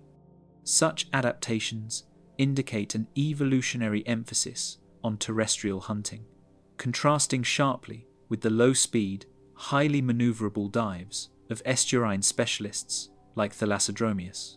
Long, slender limbs carry this pterosaur effortlessly across open terrain, each step a controlled, energy-efficient motion. The proportionally elongated tibia and metatarsals allowed Mistralage darcho to cover significant distances while minimizing energy expenditure, a crucial adaptation in expansive plains with dispersed prey. Foot morphology suggests stability on both firm sediment and loose, sandy soils, with evidence from fossil tracks indicating a near-silent gait that would have aided in approaching unsuspecting prey. Limb strength, combined with stride length, transformed this creature into an apex stalker, capable of exerting dominance across a broad hunting territory without the need for flight in every encounter. Skeletal adaptations in the shoulders suggest that while flight remained within its repertoire, terrestrial foraging defined its lifestyle. The pectoral girdle demonstrates robust anchoring points for wing musculature, implying that Mistralage darcho could still take to the skies when necessary, whether to avoid predators or traverse to distant hunting grounds. Yet the emphasis on leg strength and neck reach shows that prolonged terrestrial hunting was the primary mode of predation. The biomechanical balance reflects a species that evolved to navigate open plains with poise, blending elements of flight and ground-based power in a hybrid survival strategy. The jaw, narrow but reinforced, demonstrates remarkable efficiency in seizing small vertebrates and ground-dwelling invertebrates. The straight, lightly toothed or toothless beak allowed precise strikes into sand, mud, and dense vegetation, capturing prey without unnecessary force. Wear patterns on fossilized mandibles suggest repeated ground-based foraging, with jaw musculature optimized for speed and control rather than crushing power. This combination of reach, strength, and dexterity made Mistralage darcho a formidable predator within its ecological niche, capable of hunting across terrain where winged predators could not maneuver effectively. Trackways preserved in sedimentary deposits offer rare glimpses into stalking patterns, revealing cautious, deliberate locomotion over varied surfaces. Footprints demonstrate alternating stride lengths and toe placement that minimized sound and disturbance, highlighting the stealthy aspect of Mistral-Azdarcho's predatory strategy. Some tracks suggest group or family movement, hinting at potential cooperative hunting or at least shared foraging grounds. These subtle traces in the ancient sands illuminate behavioral patterns otherwise invisible in the fossil record, emphasizing the importance of environmental interaction in shaping anatomy and technique. Ocular and cranial structures indicate keen vision paired with tactile sensitivity, a combination essential for detecting subtle movements across the plains. Large eye sockets positioned laterally allowed an extensive field of view, while cranial nerve pathways inferred from fossils suggest precise control of head and jaw movements.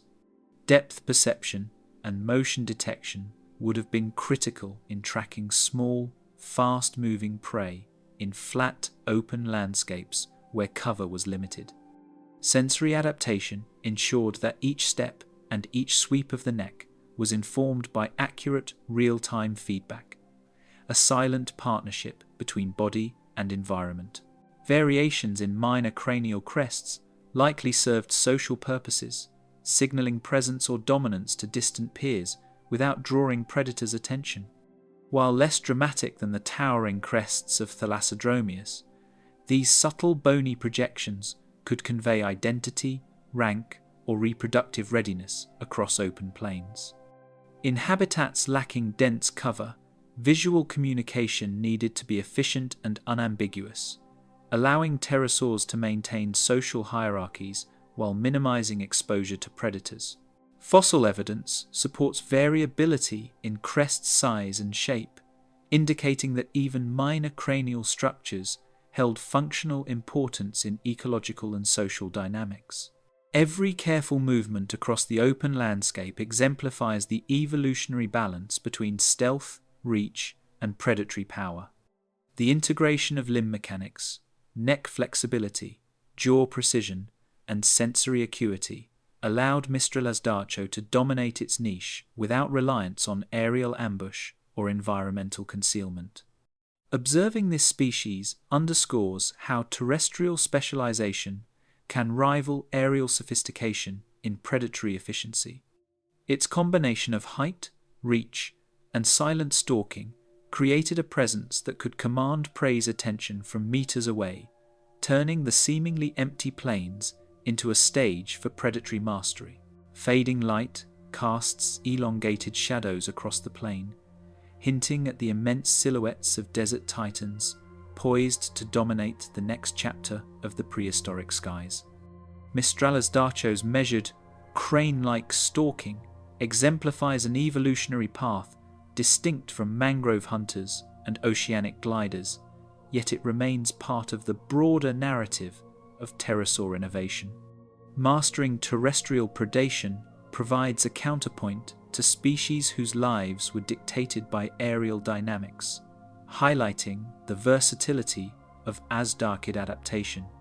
As the plains cool and shadows stretch, the story moves onward to the deserts of Gondwana, where titanic wingspans will redefine dominance, bridging ground-based stealth with aerial magnitude in a continuum of Mesozoic innovation.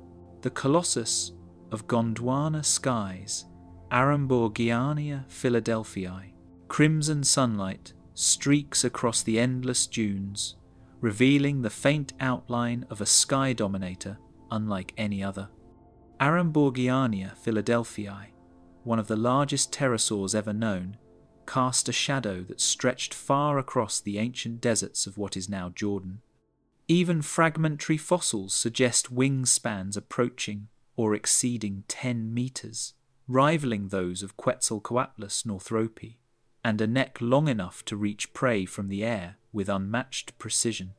The vast openness of the desert demanded energy-efficient flight and structural ingenuity, and Aramborgiania exemplified these adaptations with every reconstructed vertebra and wing bone. Vertebral fragments preserved in Jordanian strata hint at neck lengths that defy conventional understanding of aerial mechanics. Cervical vertebrae, hollow and reinforced, display a remarkable balance between strength and weight reduction. Each segment allowed lateral and vertical flexibility, enabling the pterosaur to sweep its long jaws downward with surgical accuracy while maintaining aerodynamic stability. Such extreme elongation suggests an evolutionary response to sparse prey distribution across open plains. The ability to strike from a distance minimized energy expenditure while maximizing hunting efficiency. Wings reconstructed from partial humeri and ulni suggest both power and subtlety, capable of sustaining prolonged desert glides. Fossilized bone structure indicates a sophisticated balance of tensile strength and lightness, allowing the creature to soar for hours without landing. Muscle attachment sites, inferred from the robust deltopectoral crests and ulni, reveal extraordinary leverage for both lift and maneuvering, enabling navigation of thermals rising over scorching sand. Flight was not only a tool for mobility, but a survival strategy in a harsh, exposed environment. Air currents sweeping across the ancient sands provided natural lift, amplifying the efficiency of every wing beat. Aramborgiania likely exploited rising desert thermals to conserve energy, gliding at low altitudes when foraging, and climbing into higher winds to traverse long distances between sparse resources. Paleoclimatic reconstructions suggest frequent gusts and thermal columns across the Jordanian interior, offering both challenges and opportunities for such an enormous flyer. Its success depended on exploiting these patterns, blending anatomical adaptation with environmental awareness. Comparisons with other giant azhdarchids illuminate a spectrum of flight specialization, from short bursts to continuous cruising over open terrain. While Quetzalcoatlus may have occasionally walked to forage, Aramborgiania appears more specialized for airborne dominance, using its long neck and immense wingspan to surveil prey from above. Its ecological role bridges the gap between desert-based predators like Mistralazdacho and open-air titans of the late Cretaceous, emphasizing scale, efficiency, and predatory reach. This evolutionary strategy highlights a path where gigantism in flight was fully realized, surpassing terrestrial constraints. Muscle attachment sites on the fossilized skeleton indicate tremendous leverage, balancing the demands of both lift and control. The humerus, fused with strong yet lightweight tendons, points to wings capable of rapid flapping when necessary, such as launching from the ground or correcting during turbulence. Wing articulation shows a dual-purpose design, endurance for long glides and control for sudden aerial adjustments. These traits collectively suggest a species perfectly attuned to both the mechanical and energetic demands of life in the open desert sky.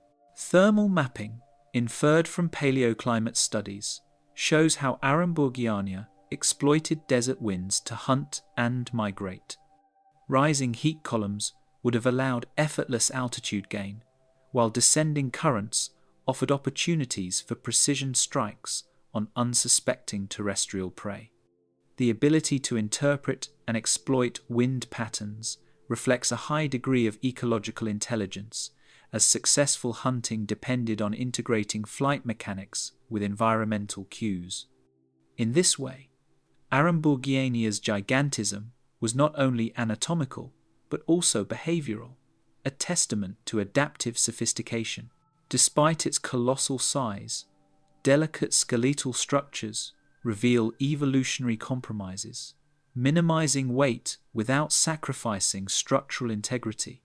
Hollow bones, strut-like internal reinforcement, and lightweight cranial construction allowed enormous wings to function without collapsing under gravity. Even the cervical vertebrae, seemingly fragile, were optimized to handle the stresses of sudden strikes and mid-air maneuvers. This delicate balance between robustness and efficiency underscores the evolutionary precision required to create a flying animal of such unprecedented scale. Shadow and scale converge as the pterosaur dominates the horizon, its presence transforming perception of desert space. Standing and gliding across the dunes, Aramborgiania would have appeared as an almost mythical figure to smaller contemporaries, a living silhouette of aerial mastery. Its mere existence forced predators and prey alike to adjust behavior.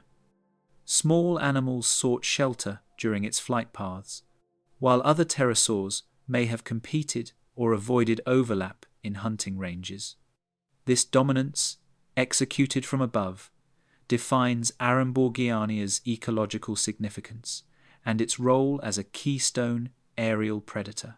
In observing Aramborgiania, we glimpse evolution's daring exploration of limits, preparing the narrative to pivot toward predators whose jaws, not wings, commanded fear. While it mastered the vast deserts and open skies through scale, efficiency, and reach, the next chapter introduces a different kind of Mesozoic apex. Coastal hunters, whose power resides in precision teeth and hunting acumen rather than sheer aerial magnitude. Aramborgiania's colossal wings, long neck, and skybound grace form a bridge between terrestrial stealth and coastal ferocity, illustrating the breadth of pterosaur adaptation across diverse habitats.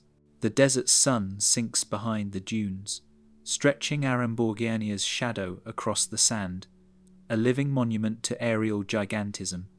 Its presence emphasizes the evolutionary continuum from terrestrial stalkers to skyborne titans, where survival is shaped by scale, efficiency, and environmental mastery. Observing its interaction with wind, thermals, and prey underscores the intricate relationship between anatomy and ecology, the culmination of millions of years of refinement. And as this silhouette fades against the glowing horizon, the lens shifts toward a razor-toothed predator of coastal waters, whose deadly jaws promise an equally dramatic chapter in the skies of prehistory. The blade-jawed hunter Istiodactylus latidans. Dawn breaks over marshlands where mist clings to shallow waters, and the first flight of Istiodactylus latidans slices through the humid air. Among reeds and mudflats, this pterosaur navigates an environment that demands precision and subtlety over sheer power. Its measured wing beats allow it to hover momentarily above carcasses or approach prey with startling efficiency, a stark contrast to the enormous desert and oceanic giants we have seen. Here, survival hinges on cranial mechanics and flight control, a testament to evolutionary ingenuity sculpted to meet the challenges of wetland ecosystems. Each stroke of its wings and sweep of its tail reveals a creature finely tuned to exploit both air and land within its habitat. The broad, flattened skull dominates the head, each bone and ridge optimized for strength and precision. Measuring nearly 1/2 meter in length, it is reinforced to withstand the stresses of repeated shearing. Sutures and crests distribute mechanical load, allowing the skull to absorb pressure while minimizing weight at the extremity. Small pneumatic openings lighten the cranial structure, a feature that ensures balance and agility during aerial maneuvers. The skull's design is an architectural solution, merging strength, efficiency, and evolutionary adaptation in a single living tool. Additional grooves along the skull roof suggest the presence of sensory nerves capable of detecting subtle vibrations, giving this predator an acute awareness of movements in both air and on water. Rows of interlocking teeth, razor-sharp and closely packed, function as a living slicing instrument for carrion and soft prey alike. Unlike robust, crushing dentition seen in some other pterosaurs. These teeth are thin, elongated, and aligned to form a continuous cutting edge.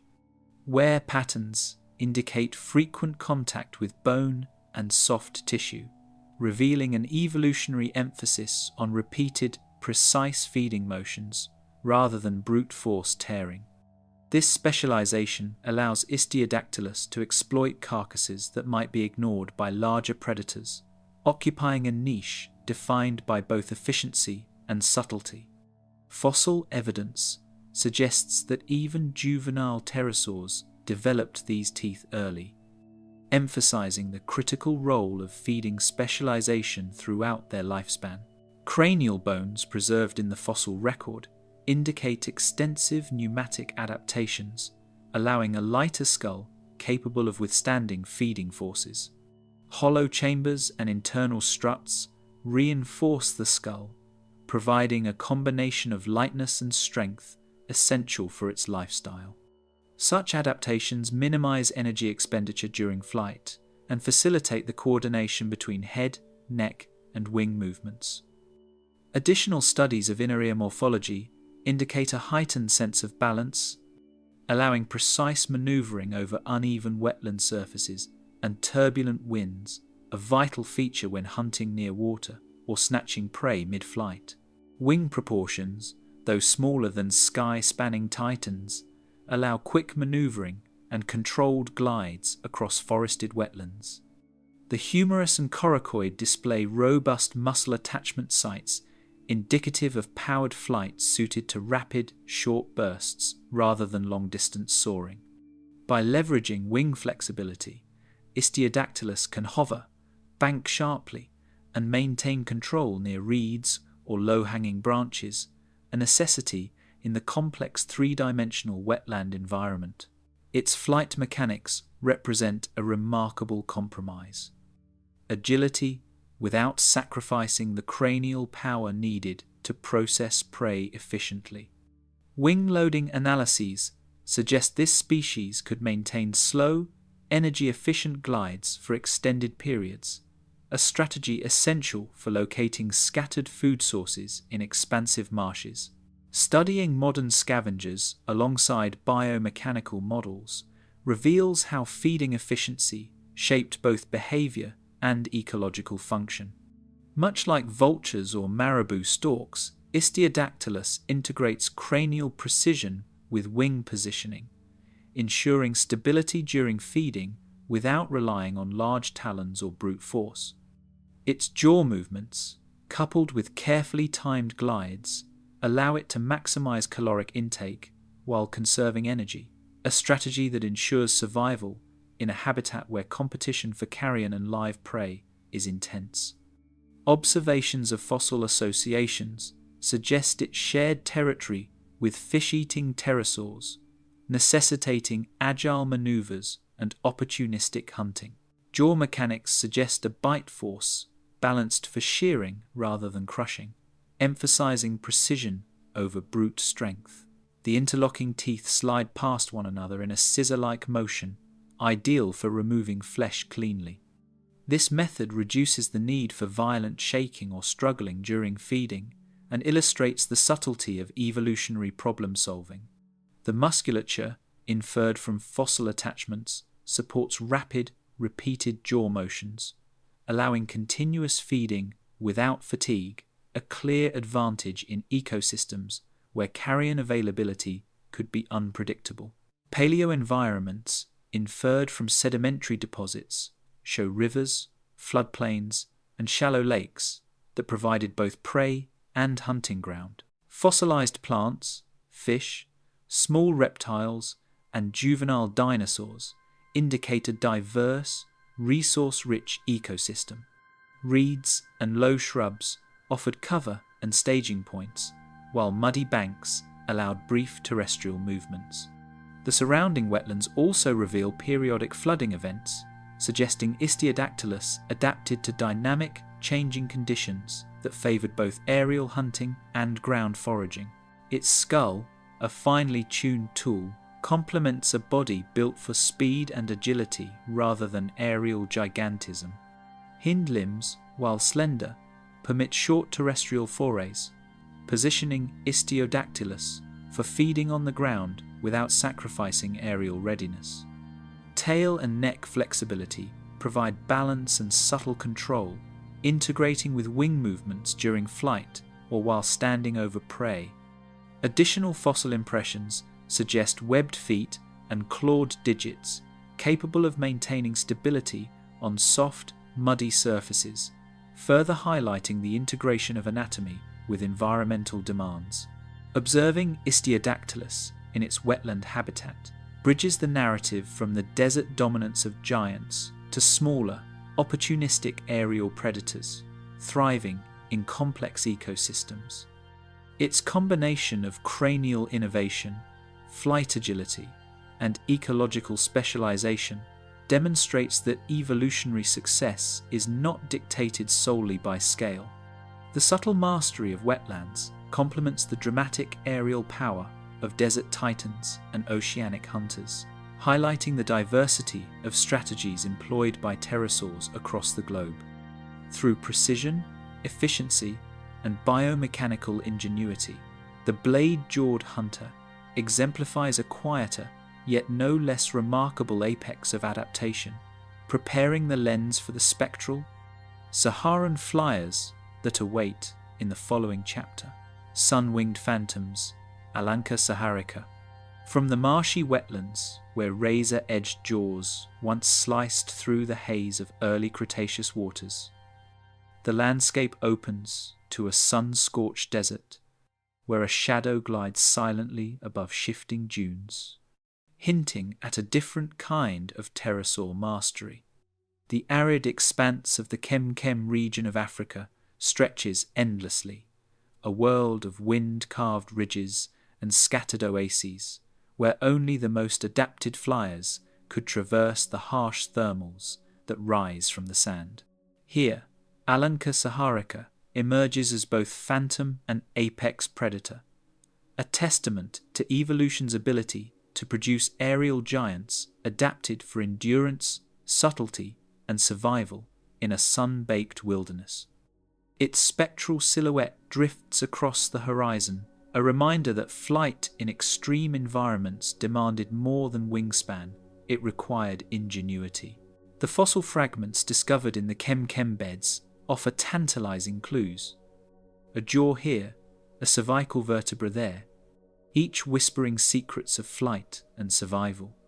The preserved portions of the skull reveal a long, lightly built jaw, devoid of teeth, yet perfectly suited for snatching small vertebrates, fish, or opportunistic carrion. Cervical vertebrae indicate an exceptionally long and flexible neck, a signature trait of asdarchids, allowing precise strikes across open terrain while maintaining aerodynamic efficiency. Every fragment, no matter how incomplete, provides insight into the life history of a pterosaur that glided across deserts long before they became fossilized records. Wing bones reveal a delicate balance between strength and lightness, optimized for long-distance gliding across vast, open landscapes. The humerus and radius exhibit a hollowed architecture that minimizes weight without sacrificing structural integrity, while attachment surfaces suggest musculature capable of both sustained flapping and rapid bursts of acceleration. Paleontologists infer that Alanca could traverse hundreds of kilometers, riding desert thermals with minimal energy expenditure, a necessity for survival in environments where food sources were scattered and ephemeral. Each wing stroke was an engineering marvel, allowing the species to dominate an aerial niche with minimal competition. Muscle attachment sites indicate bursts of powered flight, likely reserved for launching or sudden maneuvering amid desert thermals. Unlike coastal or riverine pterosaurs that could rely on nearby waters for lift, Alanca required bursts of thrust to ascend from sand flats or rocky ridges. Analyses of fossilized bone ridges and crests provide insight into the arrangement and strength of flight muscles, revealing adaptations for repeated takeoffs under conditions of high ambient heat and unpredictable wind gusts. The combination of endurance and sudden aerial agility positioned Alenka as a highly versatile predator, capable of exploiting resources both large and small across an unforgiving landscape. Designed with a slender neck and airy skull, it could snatch small vertebrates or scavenge carrion, demonstrating opportunistic feeding behavior. This cranial design reflects a balance between reach and speed. The longer neck allowed for rapid strikes without necessitating large flapping movements, while the light skull reduced the energetic cost of extended excursions. The absence of teeth in the preserved specimens does not imply weakness. Rather, it signifies evolutionary specialization, with jaw shape and gape perfectly suited for slicing soft-bodied prey or scavenging carrion efficiently. Alenka exemplifies how morphological innovation can enable survival in sparsely populated ecosystems. Examining contemporaneous asdarchids highlights subtle variations in wing aspect ratio, suggesting adaptations favoring endurance over speed. While giants like Quetzalcoatlus relied on massive wings for power-assisted launch, Alenka's proportions indicate adaptation to long glides over open desert plains, emphasizing sustained flight over raw lifting capacity. Paleobiologists employ aerodynamic modeling to test these hypotheses, simulating how these wing shapes affected glide ratios, energy expenditure, and maneuverability. The results suggest that Alenka could patrol vast territories in search of scattered prey, a strategy that would be impossible without its uniquely efficient wing design. Desert thermodynamics shaped every aspect of Alenka's anatomy, from heat dissipation across membranous wings to skeletal rigidity resisting strong gusts. The membrane itself likely contained vascular channels, assisting in thermoregulation under intense Saharan sun. Hollow bones resisted torsional stress, an essential adaptation for survival in turbulent desert thermals. Behavioral inference complements these anatomical insights. Alenka may have sought midday shade, used ridge-generated updrafts for effortless gliding, and adjusted wing posture to modulate, lift, and reduce overheating. Such a combination of anatomical and behavioral adaptation demonstrates the meticulous tuning of this species to one of Earth's harshest prehistoric climates. The sparse fossil record forces paleontologists to integrate biomechanical models and modern analogues to reconstruct the flight behavior of this elusive giant. Observations of modern storks and cranes provide analogues for stalking and foraging behaviors, while computer simulations offer insight into glide performance across varying desert wind conditions. These interdisciplinary approaches help fill gaps left by incomplete remains, revealing a creature that, while only partially known from fossils, dominated its ecological niche with confidence and efficiency. Alenka's skeletal fragments, combined with scientific modelling, allow a vivid reconstruction of life across the ancient Sahara. From its ghostly arc above the dunes, Alenka demonstrates the evolutionary principle that adaptation is measured not only by size, but by efficiency, precision, and survival strategy. It occupies a critical position in pterosaur evolution, bridging the gap between terrestrial stalkers and coastal or oceanic flyers. Its life underscores how innovation, whether in wing structure, neck flexibility, or cranial design, can define dominance in extreme ecosystems. Spectral yet formidable, Alenka embodies the silent mastery of deserts where every anatomical nuance was vital to survival, a lesson in evolutionary creativity written in bone. With the sun sinking behind distant dunes, the scene hints at northern frozen landscapes, where a final giant comparable in scale to Quetzalcoatlus would push the limits of pterosaur size. The glowing horizon of the Sahara closes Alanka's story while opening the lens toward Canada's late Cretaceous, a land of icy winds and titanic flight. In this transition, the enduring principle becomes clear. Whether over wetlands, oceans, mangroves, or deserts, the Mesozoic skies were populated by creatures whose elegance, endurance, and engineering were as profound as their scale. Alanka, the sun-winged phantom, leaves an indelible mark, bridging the evolution of flight from desert spectres to frozen colossi. When the sky broke under giants Cryodracon Boreas, under the heavy clouds of Alberta's ancient plains, Cryodracon Boreas rises from the shadows of prehistoric giants, its wings and neck forming a silhouette beyond imagination. The fossil record, remarkably complete for such a massive audacity, reveals cervical vertebrae that could span over a meter in life, supporting a long, flexible neck capable of both terrestrial scanning and aerial precision. In this frozen, wind-swept landscape, survival demanded more than brute strength. It required evolutionary ingenuity, balancing skeletal lightness with structural reinforcement to allow launch and sustained gliding over vast open terrain. Observing Cryodracon in this context, one begins to appreciate the engineering marvels embedded in every bone, each a testament to Mesozoic aerodynamics optimized at a scale unmatched by almost any other vertebrate. Massive cervical vertebrae hint at a neck, both strong and flexible, capable of precise strikes or sweeping glances over herd-bound prey. The vertebrae's hollow construction, reinforced by internal struts, demonstrates a strategy to maximize length without excessive weight, allowing Cryodracon to reach over small dinosaur herds or navigate dense, wind-whipped thermals. Such structural sophistication would have enabled stalking or opportunistic predation, bridging the functional demands of ground-based foraging and aerial surveillance.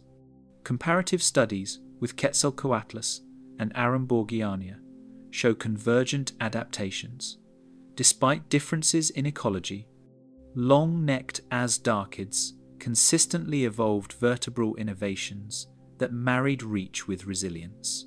The humerus and wing elements reveal an interplay of lightness and strength, engineered for sustained gliding across wind-lashed tundras. With wings likely exceeding 10 meters tip to tip, Cryodracon's membranes would have interacted with cold thermals in ways that demanded precision, allowing it to cross planes with minimal energy expenditure.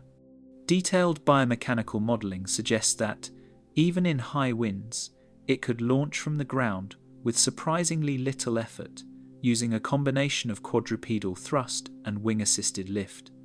Its skeletal proportions indicate a bird-like distribution of muscle mass, chest and shoulder girdle robust enough to withstand takeoff forces, yet wings delicate and elongated for fine-tuned maneuvering. Leg bones indicate terrestrial competence, showing that even in flight-dominated species, powerful land-based locomotion mattered. Stout femora and metatarsals suggest that Cryodracon could stride across frozen plains, stepping deliberately as it scanned for carrion or small prey. Much like modern ground-foraging storks or cranes, yet scaled to a size few living birds could imagine. Foot morphology, with elongated phalanges, hints at stability across uneven, possibly icy terrain, allowing the pterosaur to launch with both precision and safety. On land, it was a predator and opportunist, a giant whose shadow alone could intimidate the smaller denizens of the Cretaceous plains. Predatory or scavenging behavior can be inferred from jaw morphology, dental impressions, and comparisons to related audactyds. The elongated beak, tipped with a subtle curvature, seems optimized for probing, grasping, and possibly tearing soft flesh, suggesting that Cryodracon exploited both carcasses and live prey. Unlike the oceanic specialists of the genus Pteranodon, whose diets were largely piscivorous, Cryodracon's inland niche demanded versatility. One day, a hunter of juvenile hadrosaurs. The next, a scavenger picking through the remains left by theropods. Its jaw mechanics, combined with long reach and aerial vantage, created a predator whose capabilities merged efficiency, power, and intelligence. Aerodynamic modeling of Cryodracon's wings provides insight into its ability to exploit cold thermals and launch efficiently in dense air. Simulations indicate that the pterosaur could glide for kilometers with minimal flapping, covering vast stretches of frozen habitat while conserving energy. Its wings, though vast, maintained structural integrity through a network of fibrous tissues and bone struts, allowing subtle adjustments for balance and control. The patterns of wear on fossil wing bones further support repeated high-stress launches, indicating that these giants were not passive gliders, but active navigators of extreme aerial environments. Fossil context, from sedimentary layering to associated fauna, situates Cryodracon within an ecosystem of immense diversity and extreme conditions. Alberta's inland plains preserved evidence of hadrosaurs, ceratopsians, and ankylosaurs, creating both opportunity and competition for this aerial titan. Paleosol analysis suggests seasonal fluctuations in temperature and precipitation, implying that Cryodracon had to contend with variable wind patterns, snow, and possibly frozen watercourses. These environmental pressures, coupled with anatomical prowess, illustrate a species refined for both endurance and adaptability. Microscopic analysis of bone histology reveals rapid growth rates during juvenile stages, suggesting that Cryodracon reached its immense size more quickly than previously assumed. Layers of compacted cortical bone indicate repeated cycles of stress and repair, hinting at a life spent alternating between gliding, stalking, and occasional bursts of flight to capture prey or evade danger. Isotopic studies of surrounding sediments suggest that seasonal shifts in temperature may have influenced foraging patterns, with Cryodracon potentially migrating locally to optimize hunting and energy expenditure. Such insights underscore the sophistication of its life history strategy, demonstrating that even giants were intricately adapted to the rhythms of the Cretaceous plains. In life, this titan bridged the ground and the sky, a testament to evolutionary extremes and the constraints of physics. Its enormous wingspan, reinforced skeleton, and keen sensory adaptations allowed it to dominate both air and land, a living experiment in biomechanical optimization. Cryodracon boreas embodies the final act in a symphony of pterosaur evolution, where scale, grace, and predatory capability intersect at the very limits of vertebrate design. Each motion, stride, glide, or launch was a dialogue with wind, prey, and terrain, demonstrating how evolution could produce giants that were not only massive, but extraordinarily functional. Its presence underscores a theme threading through every chapter. Mesozoic flight combined elegance, endurance, and astonishing scale. From desert phantoms to mangrove acrobats, from oceanic gliders to terrestrial stalkers, the story of Cryodracon encapsulates the diversity and audacity of pterosaur evolution. Observing it in the imagination, reconstructed from bones and environmental clues, one can almost feel the hush of the plains, broken only by the sweep of wings that cast shadows over an ancient world. This final giant reminds us that Earth once hosted creatures so vast and capable that even the wind had to yield, leaving an indelible legacy in the prehistoric skies.